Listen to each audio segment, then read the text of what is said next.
Imagine sitting alone, right in the middle of a desolate cemetery in the dead of night. Just absolute pitch black isolation. Exactly. The wind is howling, the shadows are playing tricks on your eyes, and there is literally no one around for miles. And then you reach into your robes and pull out a horn. Right. But this isn't made of brass or wood or anything normal. You are blowing a horn made of a human thigh bone. Which produces this incredibly jarring, almost weeping sound. Yeah, this eerie, piercing sound just echoing through the gravestones.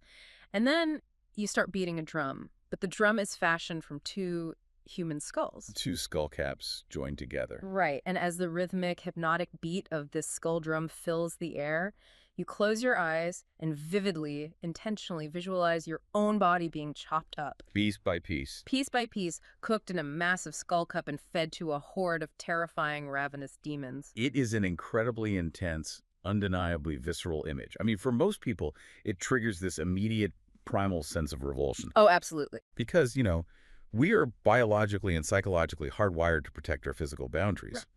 Right? We're wired to hide from the dark and to run away from monsters. Okay, let's unpack this, because you're probably sitting there listening to this, wondering why on earth anyone would willingly subject themselves to that scenario. It sounds completely counterintuitive. It totally does. But our mission today is to decode that exact question. We are looking at a really expansive stack of sources for this deep dive. We've got spiritual interviews, ancient historical texts, and even the detailed catalogs of Tibetan artifact makers. It's a huge range of material. Yeah, and we're using all of it to understand the ancient Tibetan Buddhist practice of Chöd. And I want to be really clear up front for you listening, we are not exploring some macabre horror tradition here. Not at all. This isn't shock value. We are looking at an incredibly sophisticated, radically compassionate psychological technology. It's a method developed specifically for overcoming the ego, healing inner trauma, and practicing a level of extreme generosity that, frankly, flips our normal survival instincts completely upside down. The translation of the word itself really points us toward that true purpose, because Chöd translates directly to cutting. Cutting. Okay, Right. but the texts emphasize that this is not about physical violence. The target of this cutting is what the Tibetans call dagzin, The Gagzin. which means we can translate it as self-clinging or ego fixation. The foundational premise we are analyzing today is that this self-clinging is the engine of all our psychological suffering. The root of the problem. Exactly, and the genius of Chöd is the radical proposition that feeding your worst nightmares, rather than fighting them or, suppressing them, is the actual mechanism for starving that ego. Right, because before we can even begin to understand the terrifying rituals of Chöd, we have to look at the rule-breaking historical figures who engineered it. They were absolute mavericks. They really were. They completely upended the traditional spiritual hierarchy of their time. The sources take us back to the 11th and 12th centuries, to the rugged, high-altitude landscape of Tibet, and they introduce us to a woman named Machig Labdrön. Machig Labdrön is just a fascinating historical anomaly. Yeah. She was an 11th century Tibetan yogini, and the historical records describe her as an absolute prodigy of the Prajnaparamita Sutras. Which are not easy texts. No, not at all. Fair. These are the perfection of wisdom texts. They represent some of the most dense, philosophically complex scriptures in all of Mahayana Buddhism.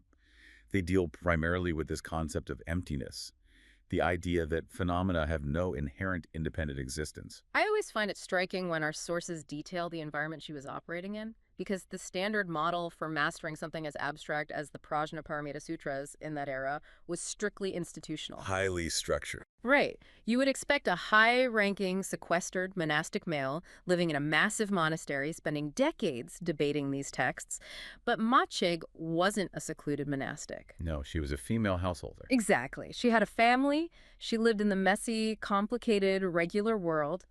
It's like if a modern-day outsider completely revolutionized a highly institutionalized academic or scientific field just working from their living room. The implications of her social status are profound. She wasn't theorizing about the nature of suffering from the safety of a pristine meditation hall. She was integrating these massive philosophical concepts while dealing with the daily realities of lay life. Cooking, raising kids, the whole thing. Right.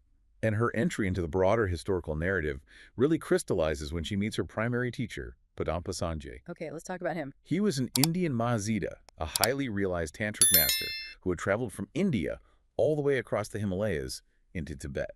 And he brought with him a specialized set of teachings on the Psyche, which translates to the pacification of suffering. Now, the way their meeting is described in the texts is entirely contrary to the normal guru-disciple dynamic. Completely different. Usually we read about a student spending years just trying to get a master's attention, sweeping courtyards, receiving teachings in tiny incremental steps.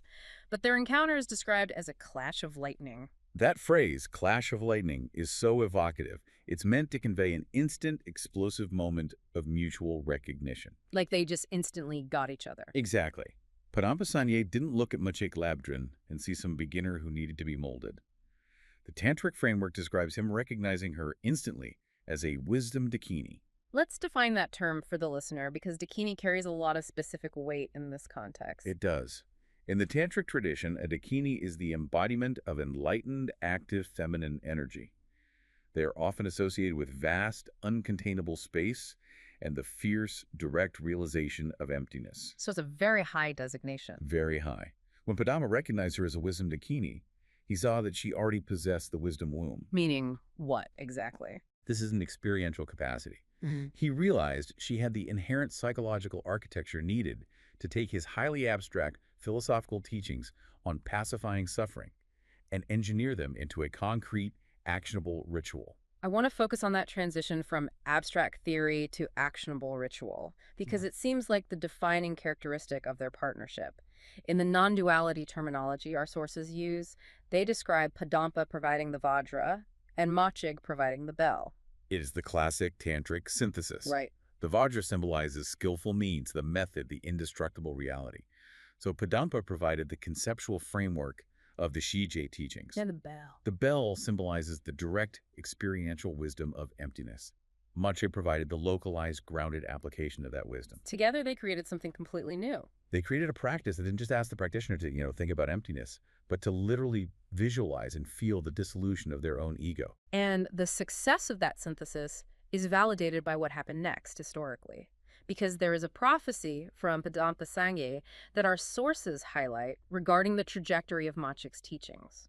This is such a crucial historical detail. It is. Historically, the transmission of Buddhist knowledge was strictly unidirectional. It originated in India, the birthplace of the Buddha, and it flowed outward up into Tibet. India was the gravitational center of the spiritual world at the time. But Padampa predicted, and history actually confirmed, that Chöd would reverse that flow.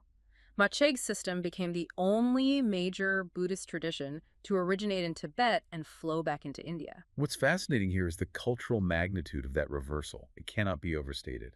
The source culture in India recognized the sheer psychological efficacy of what she had built. They realized it worked. Exactly. Machig proved that ultimate spiritual realization and the creation of valid, enduring spiritual technology transcends gender. It transcends strict monastic boundaries, and it transcends geographical origins.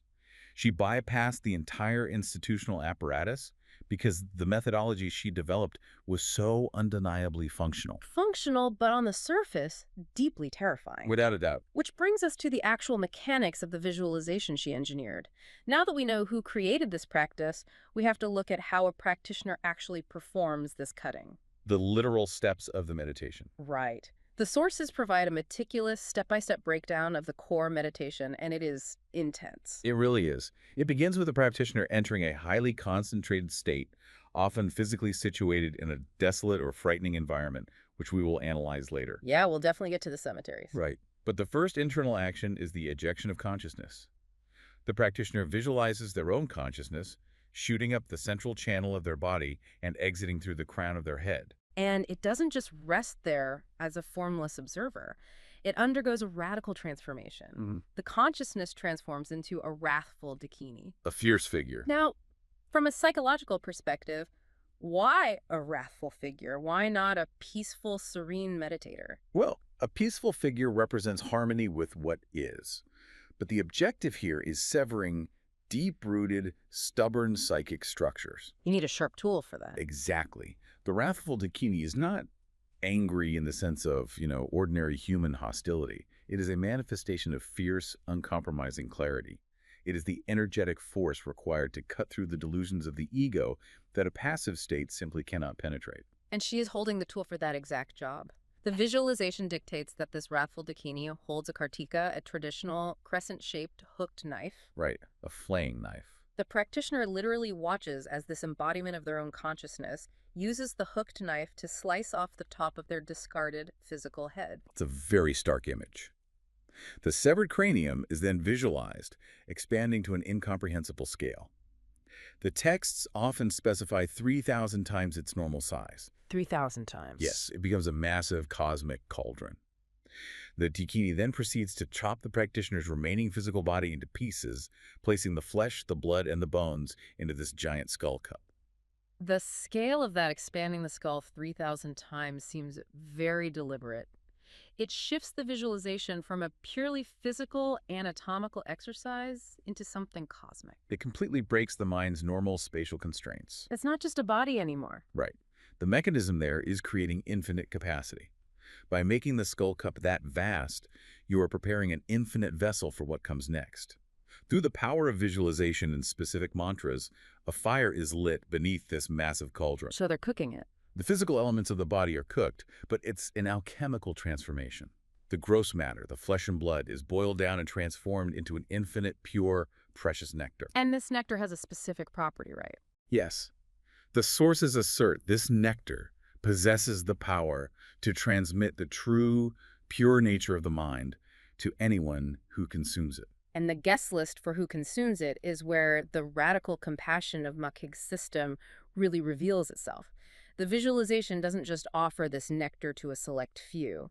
It is divided into 4 distinct, highly intentional feasts. The structure of these feasts is basically a complete map of a practitioner's relational universe. Okay, let's go through them. The first is the White Feast. This is offered upwards, so to speak, to the enlightened beings, the Buddhas, the Bodhisattvas, the historical lineage masters. That part feels familiar. It aligns with standard religious devotion, right? Offering the purest part of yourself to a higher ideal. Very traditional, yes. But then the visualization shifts to the Red Feast. Right. The Red Feast is offered outward to the protectors, the guardians of the Dharma, and the powerful, localized spirits of the land. And there's a shift in what's being offered here sometimes, according to the sources. Our sources note a crucial detail here, yeah. Sometimes this offering is visualized not as purified nectar, but as raw flesh and blood. Which instantly brings to mind the traditional Tibetan practice of the sky burial, where a deceased body is taken to a mountaintop, dismembered, and offered to the vultures. Yes, very similar imagery. It's a very literal integration of the human body back into the fierce, uncompromising cycles of nature. It forces an acknowledgement of our profound vulnerability and our absolute interdependence with the environment. We are not separate from the food chain or the ecosystem. The Red Feast honors that raw, cyclical reality. Then we move to the Mixed Feast. The scope widens exponentially here. This nectar is offered to all sentient beings across the 6 realms of existence detailed in Buddhist cosmology. Everyone is invited? The practitioner visualizes feeding every human, every jealous god, every animal, and every being suffering in the lowest hell realms. It is an offering of sustenance to every single entity caught in the cycle of samsara. It is the ultimate expression of the Bodhisattva vow, the commitment to alleviate the suffering of all beings without exception. But the entire architecture of Chöd really hinges on the 4th and final offering, the Black Feast. This is the core of the practice. This is where the practitioner intentionally invites disease-carrying entities, obstacle makers, karmic debt holders, and demons. You are visualizing the absolute worst, most destructive, terrifying forces in your universe, and you are offering them an endless supply of this transformed nectar. Yes. Now, I have to push back on this because it defies every psychological instinct we possess.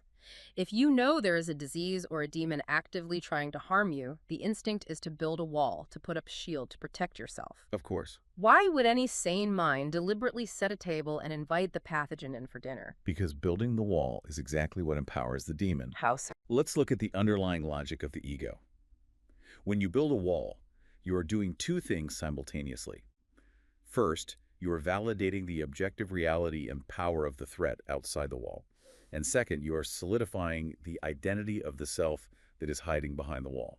The very act of defense creates a rigid duality. Exactly. The traditional Western narrative, like the hero's journey, teaches us that when we encounter the dragon, we draw a sword and we kill it. It is a paradigm of conquest. Right, man versus beast. But Machig Labdrön understood a fundamental psychological truth. You cannot conquer an aspect of your own mind through violence.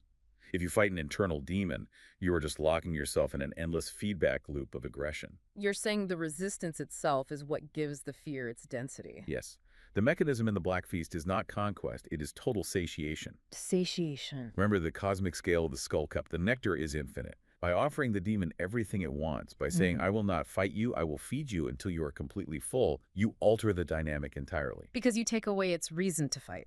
Exactly. Yeah. A completely satiated entity has no reason to fight. Its aggression dissolves because its hunger is gone. And when the enemy dissolves, the defensive self that was fighting it suddenly has nothing to push against. The boundary collapses. So the offering is actually a dissolution of boundaries. That's the mechanism, yes. But to really grasp how this works in practice, we have to clarify what we mean by demon. The texts are very specific that we aren't talking about external mythological ghouls hiding in the woods. Far from it.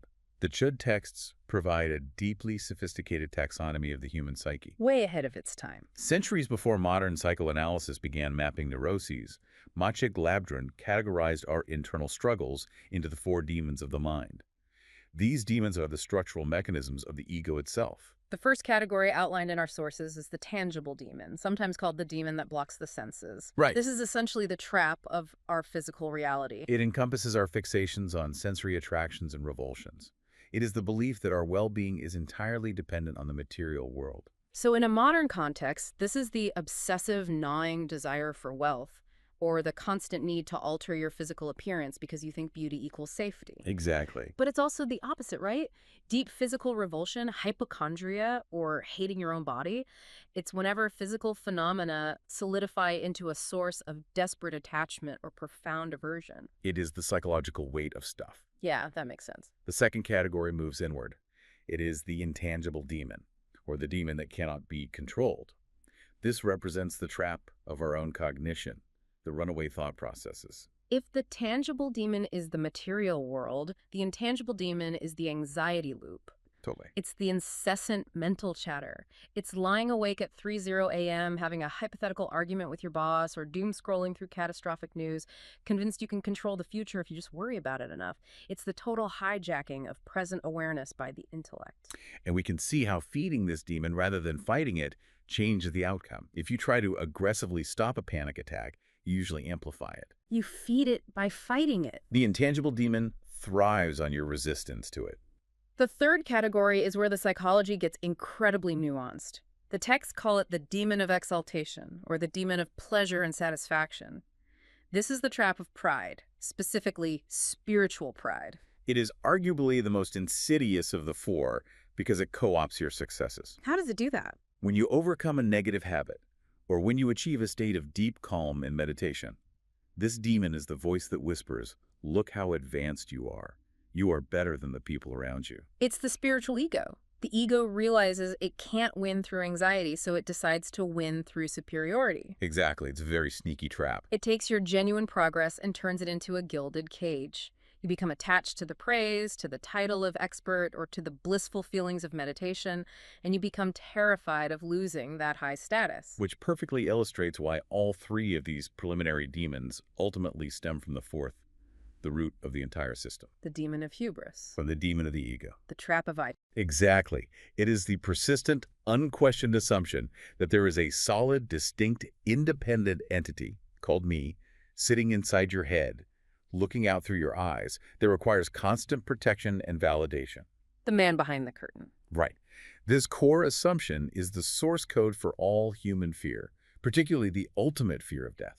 Let's ground this in a modern psychological context, because what Machig mapped out mirrors elements of exposure therapy and Jungian shadow integration, but takes them much further. Yes, it's a very proactive shadow integration. If we look at these demons like a screaming, terrified toddler throwing a tantrum, standard suppression is like locking that toddler in a closet. Which never works. No. The toddler, the anxiety, the trauma is just going to scream louder, kick the door, and eventually break the hinges.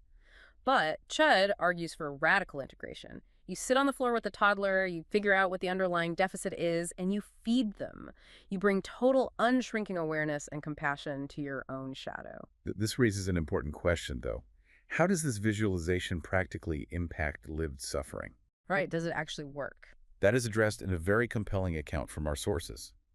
The Buddhist teacher, Sultram El Leon, shares the story of a member of her Sangha, her spiritual community, who was diagnosed with HIV during a time when the treatments were highly experimental. And just as a framing note here, the sources present this narrative to illustrate the profound psychosomatic shifts reported by practitioners. We are exploring the psychological mechanisms described in the texts, rather than evaluating medical claims. We want to be very impartial about the reporting here. Absolutely. The psychological mechanism of his approach is what's vital here.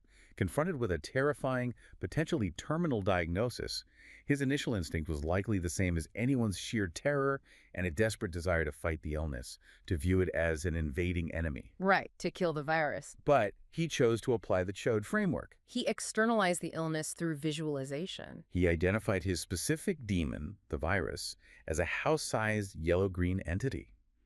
And instead of visualizing weapons or shields, he actively practiced the Black Feast. He fed it. He spent hours visualizing his own body being transformed into infinite nectar, and he fed it to this yellow-green demon. He met the source of his deepest mortal terror with absolute, radical nurturing. The psychological stamina required for that is immense. To look at what is killing you and offer it a meal. It is staggering. Over time, as he continued the practice, the visualization naturally shifted. He reported that the demon began to shrink. It went from the size of a house, dominating his entire mental landscape, down to just a few inches tall. He quite literally satiated the terror of the disease. He did. And the source notes an astonishing physical parallel to this psychological shift. During this period, he was enrolled in a clinical medical trial, but it was later revealed he was in the control group. Right. He was receiving a placebo, not the experimental drug. Yet his medical records showed his T-cell counts stabilizing and even rising. The implication being that when the mind stops expending massive, exhausting amounts of neurological and emotional energy fighting a war against its own reality, the body's natural systems can sometimes recalibrate. The sheer stress of the dualistic battle was perhaps as damaging as the pathogen. And removing that stress allowed for a new equilibrium. It demonstrates the tangible toll of self-clinging, and it invites a direct question for anyone engaging with this material.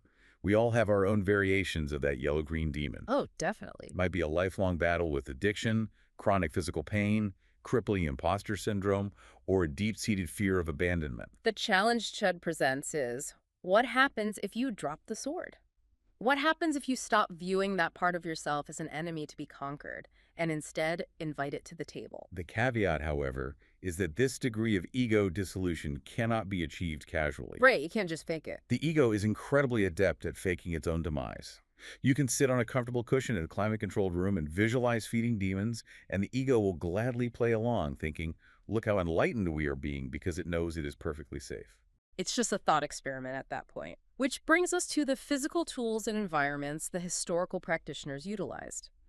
They understood that to genuinely dismantle the ego's defense mechanisms, you have to bypass its comfort zones entirely. You have to force the issue. You have to trigger real, visceral fear in order to have a genuine demon to feed. This is why the practice is historically intertwined with charnel grounds. Right, the cemeteries. In ancient India and Tibet, charnel grounds were open-air disposal sites for corpses.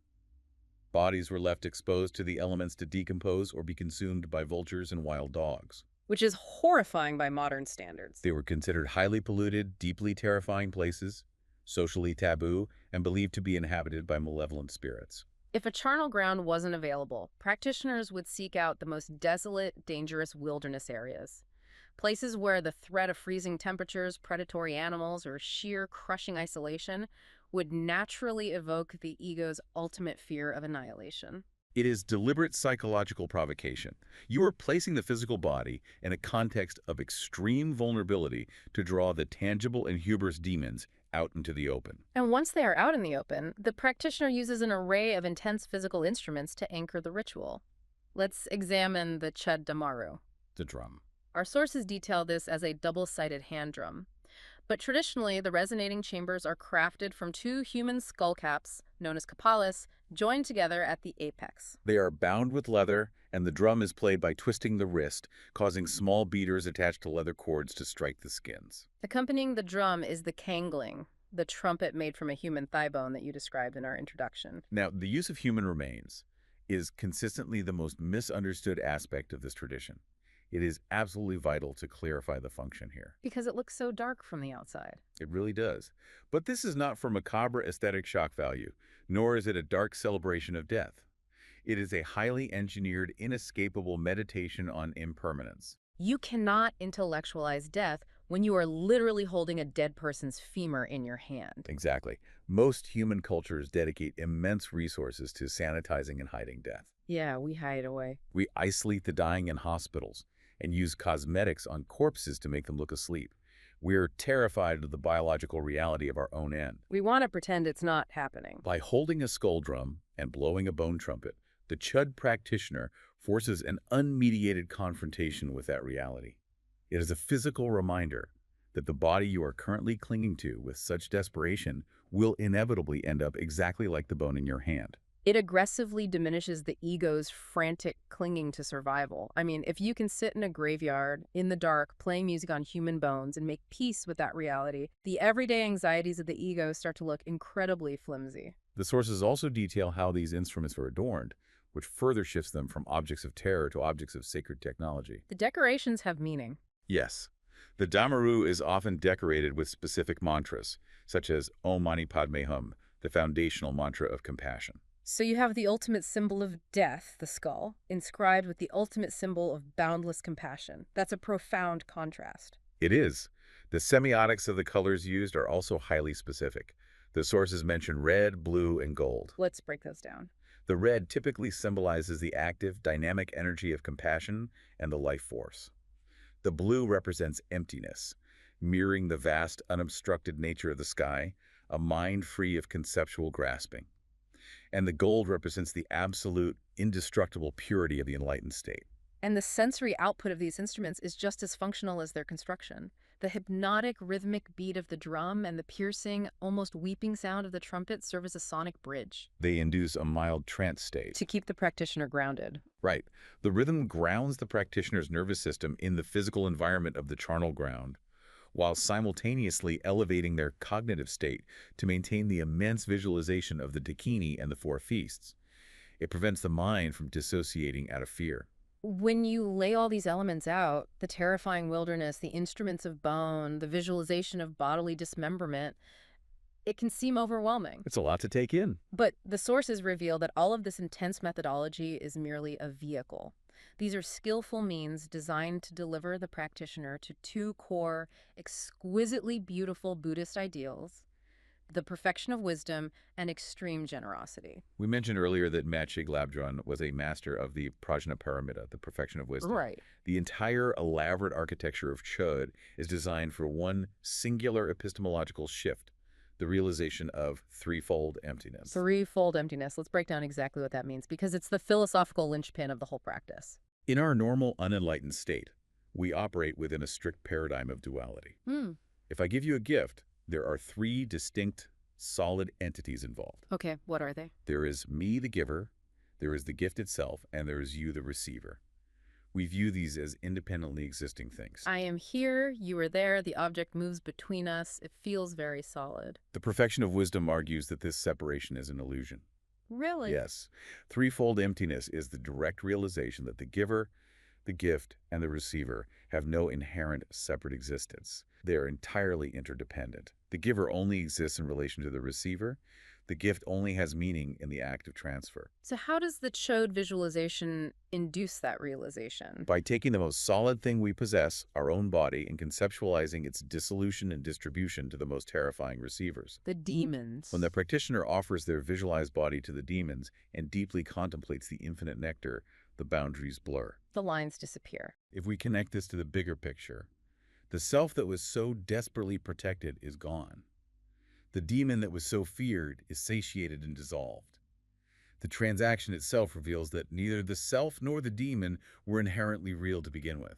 If the self isn't a solid, separate entity, then the ego's entire defensive posture is pointless. Right. There is literally no one left to defend. And the physical manifestation of that realization, the way it expresses itself in action, is through the second ideal, the paramita or perfection of generosity. True generosity is the natural byproduct of realizing emptiness.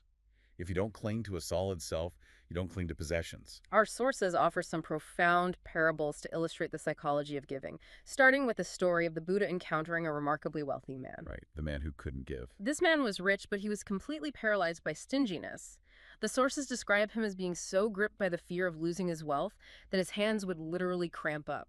He physically could not bring himself to give even a tiny portion of his fortune away. He was entirely consumed by the tangible demon. So the Buddha's intervention here is brilliant. He doesn't lecture the man on morality or demand he give away his fortune, which would only trigger the man's defenses. That would just make him cling tighter. Exactly. Instead, the Buddha hands the man a simple piece of fruit. He instructs him to just pass the fruit from his right hand to his left hand, and then pass it back. He's asking him to observe the micromechanics of letting go and receiving. Yes, exactly. It's like physical therapy for a cramped ego. By passing the fruit between his own hands, the man mindfully observes that letting go of an object does not result in annihilation. The fruit is still there, just in the other hand. The simple, repetitive physical act slowly begins to untangle the deep psychological knot of his fear, teaching his nervous system that it is safe to release his grip. The sources contrast this with another parable that highlights the power of intention over material value. Right. A young, destitute child sees the Buddha walking by and experiences an overwhelming surge of devotion and a desire to make an offering. But the child has nothing of material value to give. So the child gathers a handful of ordinary pebbles from the dirt. Through the sheer, unobstructed power of his devotion, he visualizes these pebbles as pure, precious gold and places them into the Buddha's begging bowl. Here's where it gets really interesting, because the tradition asserts that because of the vastness and purity of that generous intention, the karmic result was immense. The child was eventually reborn as King Ashoka, who became one of the greatest, most powerful, and profoundly philanthropic emperors in Indian history. The psychological through line here is the training of intention, which brings us to the scholar Thrangu Rinpoche, one of our sources, who categorizes this training into 3 progressive levels of generosity. Right. He outlines general giving as the first step, offering food, basic clothing, or money to those in need. It's the foundational practice of recognizing others' suffering. That's where you start. The second level is exceptional giving. This is harder. This means giving away items you personally cherish, things you have a deep emotional or nostalgic attachment to. But the apex of this progression is what he calls extremely difficult giving. And that is the offering of one's own body. Now, obviously, in Chöd, this is done through visualization, not literal physical sacrifice. Important distinction, yes. But the psychological impact of visualizing the dismemberment and offering of your own flesh and bone is profound. Thrangu Rinpoche states that this specific act cures the poverty mentality of the ego. That phrase is so crucial. I want to spend a moment on that phrase, poverty mentality, because it is incredibly resonant. The ego operates from a baseline of artificial scarcity. It constantly whispers, there isn't enough, not enough time, not enough money, not enough love, not enough respect. It is the fear that you are inherently depleted. And you can see this in individuals who possess immense material wealth but remain terrified of losing their status. The billionaires who are constantly stressed. Exactly. A poverty mentality has nothing to do with your bank account. It is a structural flaw in how the ego perceives reality. In the visualization of the Black Feast, you confront that poverty mentality directly.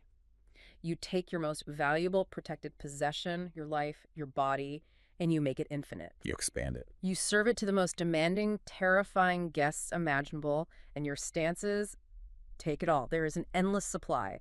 You completely shatter the illusion of scarcity by manifesting infinite inner wealth. But this naturally leads to a critical psychological juncture. Right, because what comes next? Let's trace the sequence. You have faced the demon, you have realized the emptiness of the self, you have practiced ultimate generosity, and the ego's poverty mentality has collapsed. The demon is satiated. The war is over. The war is over. But that leaves a vacuum. For most of us, our anxieties, our defenses, and our neuroses constitute the bulk of our identity. It's all we know. If you remove the ego from the center of your psychological universe, who are you? How does the practitioner exist in the world without the armor they've worn their entire lives? This is where the sources transition from the methodology of cutting into the practices of integration, drawing heavily on Tantra and Dzogchen. Because nature abhors a vacuum. When the ego is removed, your psychological traits don't just vanish, they undergo a transmutation. A shift. They shift from poison into wisdom. This is mapped out brilliantly in the Tantric Mandala practice. The foundational premise of Tantra is that our most destructive neuroses, the five poisons, are not inherently evil. They aren't. No, they are merely distorted, constricted expressions of profound, innate wisdom. The self-clinging ego is the lens that causes the distortion. When you remove the lens, the energy remains, but it expresses itself as clarity. The sources walk us through this transformation via the five Buddha families. Let's really analyze the psychological mechanism of how this shift occurs, starting with the Vajra family. Looking at the Vajra family. The core poison associated with the Vajra family is anger. Anger is sharp, it's hot, and it's highly focused. When it is filtered through the ego, it becomes destructive aggression because the ego is using that shark energy to defend its territory or attack perceived threats. But if you've done the work of Chöd, and the defensive me is no longer there, what happens to that intense, focused energy? Without a fragile self to defend, that sharp penetrating energy transforms into what is called mirror-like wisdom. A mirror-like wisdom. Think about how a mirror functions. It reflects exactly what is in front of it with absolute precision and clarity. It doesn't judge the reflection, and it doesn't try to hold on to it when the object moves away. It just reflects. The intense focus of anger becomes the capacity to see reality with unclouded, high-definition precision. That makes perfect sense. The energy doesn't change, only the application does. The second family, positioned in the center of the mandala, is the Buddha family. The poison here is ignorance, or perhaps more accurately in a modern sense, denial. It's the instinct to stick your head in the sand. It's the dull, heavy resistance to facing complex or painful realities. The ego uses ignorance as a blanket to smother things it doesn't want to deal with. But when you remove the ego's fear, when you no longer need to hide from reality because you've already fed your worst demons, that heavy, sprawling ignorance transforms into the wisdom of spaciousness. It opens up. It goes from being a claustrophobic blanket to an incredibly vast, accommodating awareness. It is a state of mind that has room for absolutely everything: joy, sorrow, chaos, silence, without being disturbed by any of it. Moving to the third, we have the Ratna family. The poison here is pride. We discussed this earlier with the demon of exaltation. The spiritual ego trap. Pride is rooted in the poverty mentality. It is the desperate need to elevate yourself above others to prove your worth. But if the Chöd visualization has shattered your poverty mentality and you've realized infinite inner wealth, you don't need to prove anything. And that pride transforms into the wisdom of equanimity. You realize the innate, indestructible richness of your own existence, and simultaneously you recognize that every other living being possesses that exact same richness. The need for hierarchy collapses into profound, leveling respect. The fourth is the Padma family, associated with the poison of passion or grasping desire. When driven by the ego, this is the energy of manipulation. It's the obsession with pulling things, people, and situations toward you to fill an internal void. It's the energy of intense attachment. Yes. But remove the void, remove the grasping eye, and that intense relational energy becomes discriminating awareness. You still see all the intricate, beautiful relationships and connections in the world. You can still appreciate art, love deeply, and engage with the world, but you do so without the frantic, selfish need to possess or control the outcome. And finally, the Karma family. The poison here is jealousy, which manifests as a speedy, anxious, highly competitive ambition. Like hustle culture on steroids. Exactly. It's the constant comparison, the feeling that you must achieve more because someone else is pulling ahead. Remove the competitor, remove the me that feels threatened by someone else's success, and that boundless, driving energy transforms into the wisdom of accomplishment. It becomes tireless, selfless energy for taking action in the world. You are no longer working to build a monument to yourself. You are working purely for the benefit of the situation at hand. This mandala provides a complete blueprint for transmuting human neurosis into enlightened action.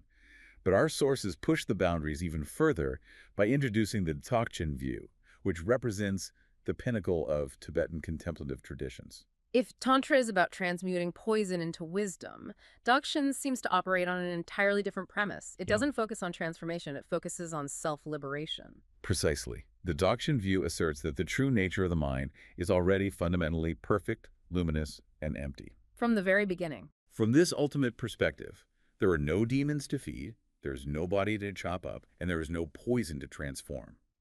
The practices of Dzogchen are designed to radically strip away the illusion that there was ever a problem to begin with. The sources detail some methods for achieving this that are just as extreme as the charnel ground, but in a totally different way. They describe the dark retreat. Yes, the dark retreat.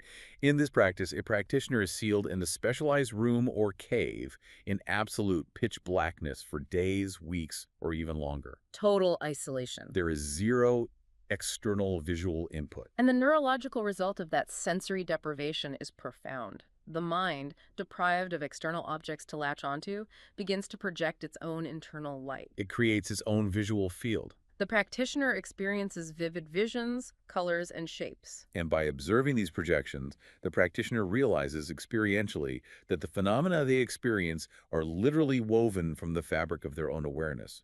Reality is recognized as a projection of the mind's innate luminosity. The sources also mention practices of integrating with the physical elements in the environment. Like staring into water or fire. Exactly. A practitioner might spend hours gazing at a body of water, deeply contemplating its fluid nature until they realize its fundamental essence is white light, or connecting with the heat of a fire until they perceive its essence as red light and the solidity of the earth as yellow light. The ultimate trajectory of these practices is the realization of what is called the rainbow body. The rainbow body. It is the profound somatic realization that the physical body itself, which we spend our lives desperately defending and maintaining, is fundamentally not solid matter, but is composed entirely of light and space. Which brings us full circle. We started this deep dive with the heaviest, most dense, terrifying physical imagery possible: human bones, graveyards, dismemberment. The raw physical reality. And we've journeyed through the deconstruction of the ego, the transformation of neurotic emotion, No. all the way to the realization that the body and the demons were simply light and awareness all along. It's an incredible philosophical arc. So what does this vast, ancient architecture mean for you, listening right now? The reality is, you are probably not going to hike out to a desolate cemetery tonight with a skull drum. Highly unlikely, yeah. You aren't going to lock yourself in a pitch-black cave for a month. But the internal mechanics of Chöd are entirely accessible. The genius of Machig Labdrön was her precise identification of the fact that the war against yourself is unwinnable. You can practice the absolute essence of Chöd today in the middle of your normal life. You can identify your own personal, tangible or intangible demon, your doom-scrolling anxiety, your imposter syndrome, your physical insecurity. Your own personal yellow-green demon. And instead of suppressing them, instead of locking the screaming toddler in the closet, you can pull up a chair. You can look that fear in the eye, and you can make the radical choice to nurture it. You can feed it with awareness and compassion until the internal resistance collapses and the war inside you stops. And if we look at the ultimate implications of this practice, we find that this deep, meticulous internal mapping of the psyche has profound external global resonance. I want to leave you with one final, deeply evocative concept drawn from our sources regarding a recent practice taught by the renowned Dzogchen master Namkhai Norbu Rinpoche. It is known as the dream dance. The origin of this dance is incredible. The sources state he didn't choreograph this intellectually. No, it came to him. Over a period of several weeks, he received the highly complex, intricate sequences of this dance entirely in his sleep, taught to him by dakinis in his dreams. He would wake up, record the precise steps and melodies, and teach them to his students. But the scale of its application is what's truly astonishing. This isn't a solitary meditation. The dance is performed collectively by large groups of practitioners, moving on a massive physical mandala laid out on the ground. A giant map. And the design of this mandala is a literal geometric map of the Earth. The poles are situated at the center, and the equator runs along the outer edge. So you have dozens of individuals moving in absolute coordinated harmony, stepping in exact geometric sequences, singing specific harmonic sounds, quite literally dancing across a map of the globe. It is breathtaking. It is the integration of body, speech, and mind, but applied not just to the healing of the individual self, but dedicated to the entire planet. Which leaves us with a profound, provocative question to ponder long after this audio stops. We have spent this time analyzing how the courageous, radical integration of Chöd can heal the deepest, most terrifying wounds of the individual human ego. But what happens if we extrapolate that technology? We spend so much of our collective energy on a global scale, fighting wars, fighting opposing ideologies, fighting our planetary demons of scarcity and fear, constantly trying to build higher walls. Could collective physical practices like hundreds of people dancing in harmony on a map of the earth, aligning their intentions, practicing ultimate generosity and dissolving their boundaries be the exact blueprint we need for ecological and global healing. What happens to the world when we finally put down the sword, walk into the dark cemetery of our collective fears, and finally learn how to feed them?